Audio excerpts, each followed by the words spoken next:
كانت بتحبه من صغرها ورايحين جايين مع بعض، وكانوا بيبعتوا لبعض جوابات، وبعد ما تقدم لها كتبتها له عشان تغنيها له يوم فرحهم، وجهزت كل تحضيرات الفرح. وقبل الدخلة بكام يوم مشي وسابها وملحقتش تغنيها له. قصة محزنة ورا أغنية يا سمراني اللون للفنانة الراحلة شادية. ويا ترى إيه قصة الأغنية ومين هو حبيبها؟ تابعونا في الفيديو.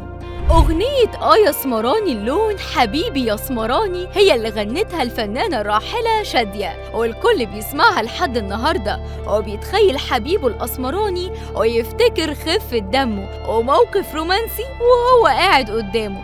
بس لو تعرف قصة الأغنية أظن إن محدش هيسمعها كده ولا هيتغزل في حبيبه، ده بالعكس الكل هيخاف يغنيها لحبيبه الأسمراني ويقول بعد الشر عليه.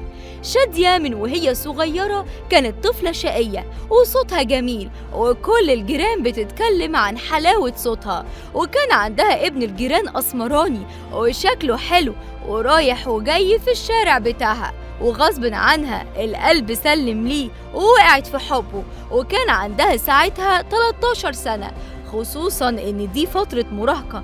المهم فضلت شادية مراقبة ابن الجيران في الرايحة والجاية، وكل ده من غير ما تبين له أي مشاعر ليها، لأنها عارفة الصح من الغلط. والسنين جريت وشادية بقى عندها 17 سنة وبقت نجمة معروفة في التلفزيون وليها اسمها. المهم اختفى خالص ابن الجيران من حياتها وما تعرفش عنه حاجة خالص. وفي يوم كانت في فرح ومنسجمة في الأغاني اللي بتغنيها، والمعازيم كلهم مندمجين مع صوتها وإحساسها العالي، وفجأة دخل راجل طول بعرض وجماله ملفت قوي واسمراني. شادية أول لما شافته عينيها لمعت وقال لها صوتك حلو قوي، وطبعا هي كانت طايرة من الفرحة. ولما سألت عليه الناس قالوا لها ده طالب في آخر سنة في الكلية الحربية. ومفيش بعد الفرح بكام يوم لقت شادية جواب منه، وهي ردت عليه بجواب تاني وجواب منها وجواب منه، وقعوا بقى في حب بعض. وفي يوم شادية بعتت له جواب وقالت له انها عايزة تشوفه ضروري، وفعلا راح لها قبل الميعاد. واول لما شافته قالت له خد الجوابات بتاعتك كلها اهي، وهو طبعا اتصدم، كان فاكر انها بتفركش معاه. وبعد كده هي طمنته وقالت له انا بديهم لك عشان خايفة من اهلي يشوفوهم.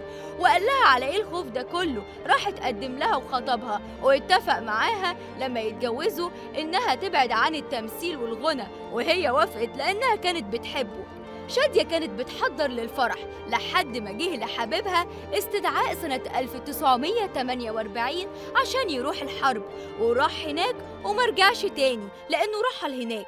وعشان كده كانت أغنية يا سمراني اللون ليها ذكريات مش حلوة في حياة شادية، ومن ساعتها هي عاشت قلبها مكسور. وفي كتير كان بيقول إن الضابط هو ابن الجيران، وناس تانية كانت شايفة إن الضابط ده حد تاني. وبكده تكون خلصت حلقتنا النهاردة، واستنونا في حلقات تانية عن حياة الفنانة شادية، وما تنسوش اللايك والسبسكرايب.